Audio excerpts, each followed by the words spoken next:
Sir இப்போ recent டேஸா gift சிட்டின்னு சொல்லிட்டு இருக்காங்க சார். அது அப்படின்னா என்ன சார்? கிஃப்ட் சிட்டிங் வந்து இந்தியாவில் இப்போ புதுசாக அறிமுகப்படுத்திருக்காங்க.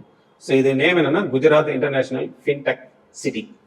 இது வந்து இன்டர்நேஷனல் லெவலில் ஒரு சில நாட்டில் மட்டும் இருக்கு. லைக் லண்டன்ல இருக்கு, சிங்கப்பூர்ல இருக்கு, இன்னும் சில கண்ட்ரீஸ்ல இருக்கு.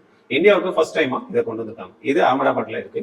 இதனுடைய கான்செப்ட் என்னன்னா என்ஆர்எஸ் இந்தியாவில இருந்து வெளிநாட்டில் போயிருக்கவங்க பிளஸ் என்ஆர்ஐ மட்டும் இல்லை ஃபாரின் சிட்டிசனா இருந்தா கூட invest in Indian share market அவங்க இங்க போட்டு பணம் போட்டு ப்ராஃபிட் எடுத்துட்டு போயிட்டு இருக்கலாம். ஸோ இதுல அட்வான்டேஜ் என்னன்னா அவங்க இங்க வந்து பேன் கார்டோ ஆதார் கார்டோ கொண்டு வரணும்னு அவசியம் இல்லை. அவங்க கண்ட்ரியில உள்ள பாஸ்போர்ட்டோ அட்ரஸ் ப்ரூஃபோ டெஃபினட்டா கொடுத்தாகணும். அதை கொடுத்து அவங்க கண்ட்ரியில உள்ள கரன்சியோ ஆஸ் ஆஃப் ஒரு 16 கரன்சிஸ் ஓகே சொல்லிட்டாங்க. மேபி மோஸ்ட் ஆஃப்லி யூஎஸ் டாலர்ல இன்வெஸ்ட் பண்ணலாம். அந்த யூஎஸ் டாலர்ல இன்வெஸ்ட் பண்ணி ஷேர் மார்க்கெட்ல திருப்பி யூஎஸ் டாலராகவே திருப்பி எடுத்துட்டு போயிருக்கலாம். தோ இந்த கிஃப்ட் சிட்டி இந்தியாவில் அகமதாபாத்ல இருந்தா கூட அது வந்து ஃபாரின் கரன்சில வந்து திரும்பி ஃபாரின் கரன்சியா போறதுனால இந்தியாவில் அவங்க எந்த டாக்ஸும் கட்ட வேண்டிய அவசியம் இல்லை. இன்னொரு அட்வான்டேஜ் அவங்க ஆனா அந்த கண்ட்ரியில உள்ள டாக்ஸ், அதாவது இங்க என்ன ப்ராஃபிட் எடுத்துட்டு போனாங்களோ அது அந்த கண்ட்ரியில டாக்ஸ் ரிட்டர்ன் ஃபைல் பண்ணி காட்டி ஆகணும். பிளஸ் என்ஆர்ஐ வந்து இந்தியன் ஷேர் மார்க்கெட்ல டைரக்டா இன்வெஸ்ட் பண்ணணும்னா கன்ஃபியூஷன் ஆகும். அதனால த்ரூ மியூச்சுவல் ஃபண்ட் மூலியமா இந்தியாவில் வந்து இன்வெஸ்ட் பண்ணி ரிட்டர்ன் ப்ராஃபிட்டை எடுத்துட்டு போகலாம். இன்வெஸ்ட்மெண்ட் பண்றதுக்கான ஏதாவது அமௌண்ட் மினிமம் டு மேக்ஸிமம் இந்த மாதிரி இருக்கா சார்? ஆமா, அதாவது என்ஆர்ஐஸ் அதே போல இதுல 2 டைப்பா இருக்கு. ஒன்னு இன்பவுண்ட், ஒன்னு அவுட் பவுண்ட். இன்பவுண்ட் தான் என்ஆர்ஐஸ் அதர் கண்ட்ரி சிட்டிசன்ஸ் இவங்க எல்லாம் இந்தியாவில் வந்து இன்வெஸ்ட் பண்ணும். அதுக்கு வந்து மினிமம் $1.5 lakhs ஃபிக்ஸ் பண்ணிருக்காங்க.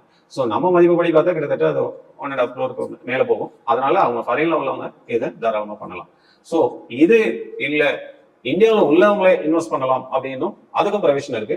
இது வந்து அவுட் பவுண்ட் பேர். அவங்க வந்து இந்தியாவில் இருக்கிறதுனால இந்தியன் ஷேர் மார்க்கெட்ல இன்வெஸ்ட் பண்ண அவசியம் இல்லை. பட் அவங்க இன்டர்நேஷனல் ஷேர் மார்க்கெட்ல இன்வெஸ்ட் பண்ணணும் த்ரூ மியூச்சுவல் ஃபண்ட் மூலியமாவோ இன்னும் சில புரோக்கர் மூலியமாவோ ஃபாரின்ல உள்ள கண்ட்ரீஸ்ல உள்ள கம்பெனிஸ்ல, அதாவது ஓவர்சீஸ் கம்பெனிஸ்ல இன்வெஸ்ட் பண்ணலாம். ஸோ அதுக்கும் மினிமம் அமௌண்ட் இருக்கு. அது ஆனா இதே $1.5 lakhs தான். பட் ஆனால் சில மியூச்சுவல் ஃபண்ட்ஸ் கம்பெனி இப்ப கொஞ்சம் அமௌண்ட்டை குறைச்சிருக்காங்க. மேபி ஒன்னா கம்பெனி டு கம்பெனி இந்த அமௌண்ட் வேரி ஆகும். மேபி ஒரு $500 இருந்து $5,000 அப்புறம் உங்களால எவ்வளவு முடியுமோ பண்ணிக்கலாம். ஸோ அதே போலயும் ஸ்டார்ட் பண்ணிருக்காங்க. ஸோ $5,000 ஆல்மோஸ்ட் 4,70,000 பிலோ 5 lakhs தான் வரும். ஸோ அதை தாராளமா அவங்க அவுட் பவுண்ட் இதுல பண்ணிக்கலாம். பட் இதுக்கான அவங்க ருபியை ஃபாரின் கரன்சியா கன்வெர்ட் பண்ணி தான் பண்ணணும்.